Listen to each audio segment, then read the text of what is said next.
Bang, chuyên bờ bê ai on slap. បបេមិនបំពេ Bầm bê. បំពេ Bầm bê. និយាយច្បាស់មើលឲ្យច្បាស់បំ Bầm ពេ bê. និយាយច្បាស់ជាងស្រាប់ Bang, lờ lung. លលងមិន Lờ lung. ងង Lờ lung. លរស់ផងអីរស់ផង Mới. Bí. Tri. គេងកោយទ្រូងបងមកណាប្រលឹងមួយយប់នឹងយើងនៅទល់ភ្លឺអត់ងងុយបើស្អែកឡើងឈឺបងជាអ្នកឯជំងឺ Mày hát thơ không sạc má. ហើយ Tao ná. Cái ấy. Cái sạc riêng. ឡូធ្វើហូបក្រេអញ្ចឹងថ្ងៃហ្នឹងយើងទៅតែពាក់អាវដូចអូប៉ាគេស៊ីអូប៉ាអីគេ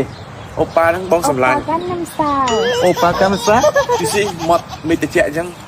បើបានធ្វើហូបក្រេហត់ក្រៅក្រៅអែមអូយ យ៉ាប់ហ្មងគេខំធ្វើខ្លួនឡើងដោយអូប៉ាមកថាគេអូប៉ាកាំងណាំស្ទាយតែមិនអីទេនៅតែការ៉េដដែលហ្នឹង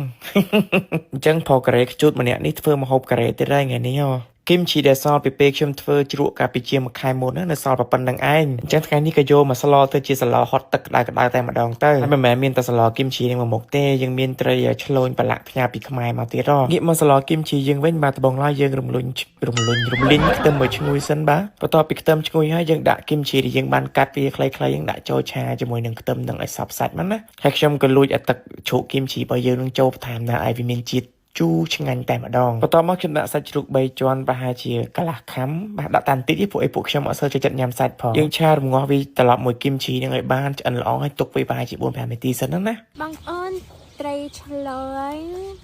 ឆ្អិនអស់ហើយខ្លាចតិចតិចប៉ុន្តែអត់អីទេនៅតែឆ្ងាញ់ សាក់មើលមើល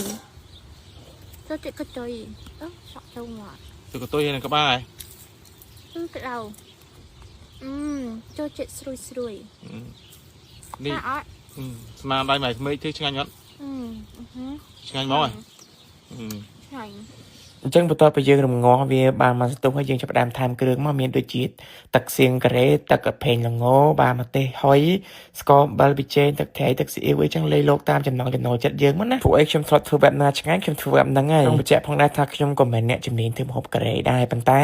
ក្បួនខ្ញុំធ្វើយើងកាត់មកតាមស្ទាយខ្មែររសជាតិបែបខ្មែរតែឆ្ងាញ់ខ្លាំងហ្មងនេះមកក្តាមប្រៃនេះវិញក៏ជាតិសាហាវដែរបងប្អូនអើយញ៉ាំពីខ្មែរមកដែរហ្នឹងវាមានជាតិមកឆ្ងាញ់ស្រាប់ហើយប៉ុន្តែខ្ញុំលាយគ្រឿងថែមតិចតួចទៀតណាស្ករបន្តិចទឹកត្រីបន្តិចច្របាច់ក្រូចឆ្មាពី3ចំណិតមកនិយាយពីថាអូយបងប្អូនអើយជូរប្រៃផ្អែមដិតសាហាវហ្មងញ៉ាំជាមួយនឹងបាយក្តៅក៏បានញ៉ាំជាមួយបាយកកក៏ឆ្ងាញ់ដែរដាក់ម្ទេសដាក់ខ្ទឹមឲ្យហិលហោះមកទៀតមករត់តែអែមសៀវទឹកមាត់ខ្ញោកហ្មងសំខាន់ខ្លាញ់ឡើងពេញស្នូកសើខ្លាញ់បងប្អូនអើយ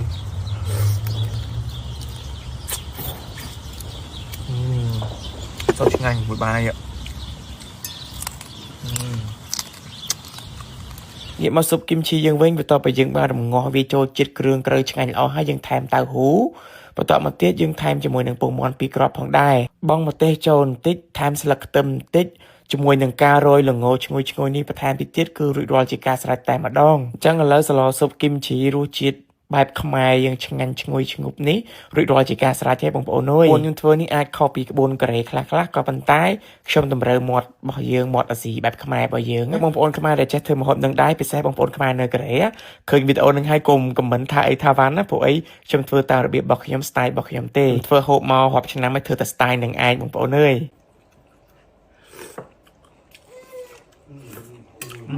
ចិត្តងុំមក How to good ត្រីបោះម៉ាក់ឆ្ងាញ់ដាក់ញឹកបាយហ្នឹង ប្តីថាញាត់បាយចូល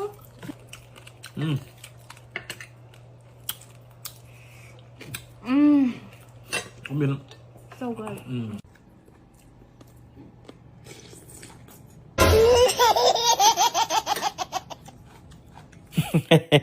ក្តីសុខរបស់ចុងភៅគឺមានអីក្រៅតែពីអង្គុយមើលគេញ៉ាំឆ្ងាញ់ហ្នឹងគឺសប្បាយចិត្តហើយអត់បានហូបខ្លួនឯងក៏បានដែរឲ្យតែគេញ៉ាំឆ្ងាញ់ម្ហូបដែលយើងធ្វើហ្នឹងគឺឆ្អែតបាត់ហើយព្រោះធ្វើម្ហូបហ្នឹងមិនប្រាថ្នាអីទេប្រាថ្នាឲ្យគេរក្សាតែឆ្ងាញ់ក្តីសុខពេញទីតែម្ដង